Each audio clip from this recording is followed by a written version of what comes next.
ஆயர்பாடி மாளிகையில் தாய்மடியில் கன்றினை போல் மாயக்கண்ணன் தூங்குகின்றான் தாலேலோ.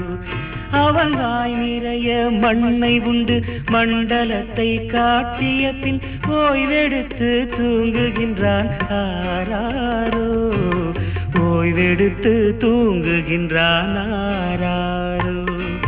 ஆயர்பாடி மாளிகையில் தாய்மடியில் கன்றினை போல் மாயக்கண்ணன் தூங்குகின்றான் தாலேலோ.